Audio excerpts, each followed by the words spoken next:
Charles IX of France was born on June 27, 1550 at the Château of Saint-Germain-en-Laye. He was the fifth of 10 children and the third son of Henri II and Catherine de Medici. Upon birth, he was given the title of Duc d'Angoulême. After the death of his older brother Louis in October 1550, Charles became the Duc d'Orléans.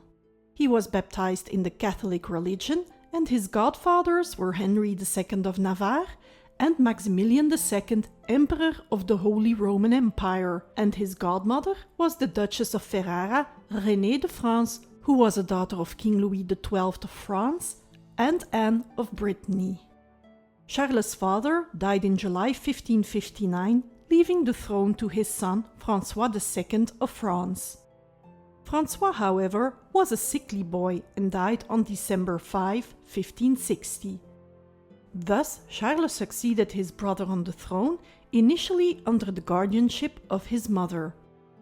Under his older brother François II, French politics had been dominated by the Catholic François de Guise, whose niece, Mary Stuart, Queen of Scots, was François II's wife.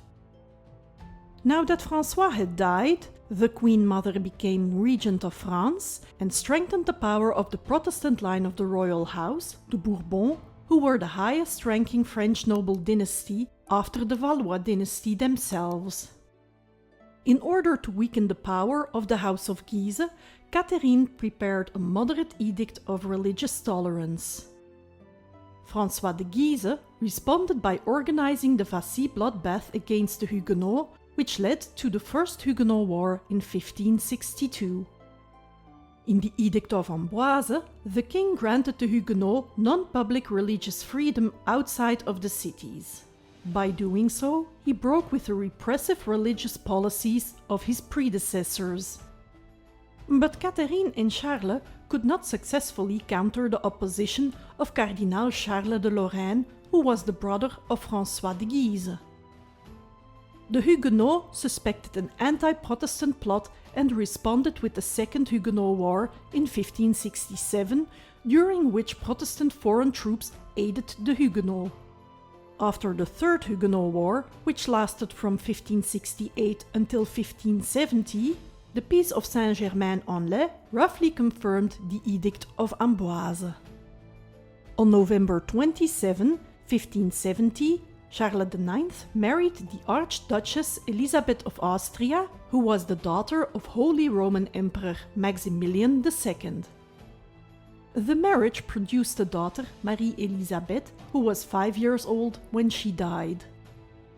In addition, the king maintained an 8-year-old relationship with his mistress, Marie Touchet, who gave him an illegitimate son, Charles d'Angoulême, who was granted the title of Duc d'Angoulême in 1619.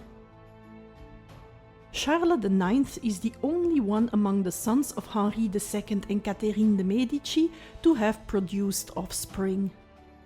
While the king spent his time hunting, the Queen Mother pursued reconciliation between the Catholics and Protestants. In the fall of 1571, the Protestant leader Gaspard II de Coligny met with the king for a few days. De Coligny promoted a policy that would free the United Netherlands from Spanish rule, win religious freedom for the co-religionists in the Netherlands, and break the Spanish-Portuguese monopoly on colonies in America. Charles IX supported de Coligny's policies as he wanted to break away from his mother's dominance. An alliance with England was also considered.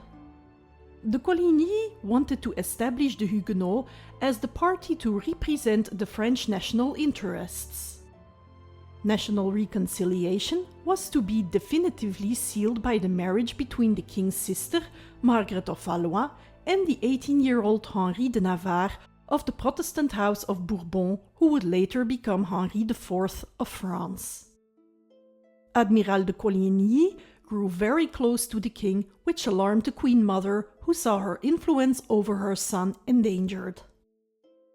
During the wedding celebrations of Henri of Navarre and Margaret of Valois in August 1572, an assassination attempt on de Coligny, commissioned by either Catherine herself or the House of Guise, failed. Charles visited de Coligny and promised him to punish the culprit. His mother, however, persuaded the king that the Huguenots were planning a revenge attack on him. As a result, on St. Bartholomew's Eve, Charles had the leaders of the Huguenots, who had gathered in Paris for the wedding, murdered. His friend, de Coligny, was also killed. The violence spread to other cities and thousands of Huguenots lost their lives. St. Bartholomew's Night marked a turning point in the reign of Charles IX. The abandonment of the Edict of Saint-Germain-en-Laye and the atrocities committed by the royal entourage caused the king to lose the confidence of the Protestants for good. After these events, the monarchy intended to put an end to Protestantism. The war resumed and led to the siege of La Rochelle. The St. Bartholomew's Day massacre has always been the subject of debate because of its unexpected and confusing nature. Historians had to determine the responsibility of the king. For a long time, it was believed that the massacre had been prepared and provoked by Charles himself, but the collective responsibility of the king, his advisors, his mother, and his brother, Henri, the Duc d'Anjou, seems more likely. Either way, the massacre left the young king traumatized for the remaining 2 years of his life. He became increasingly depressed and his health, which was already weak, deteriorated rapidly.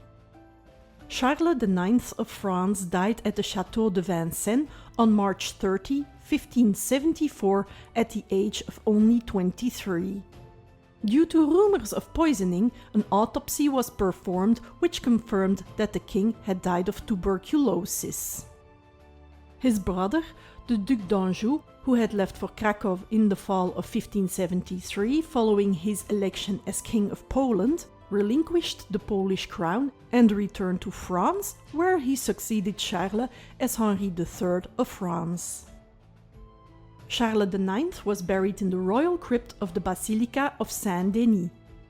During the looting of the royal tombs at Saint-Denis during the French Revolution, Charles' tomb was emptied on October 18, 1793, and his remains were buried in a mass grave outside of the church.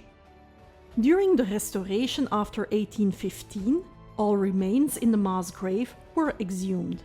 Since it was no longer possible to precisely identify the individuals, they were buried in an ossuary in the crypt of the cathedral. The widowed queen, Elizabeth of Austria, refused to remarry and returned to Austria in 1567 and retired to a convent. The daughter of Charles IX, Marie Elizabeth of France, died 4 years after the death of her father. Thank you for watching.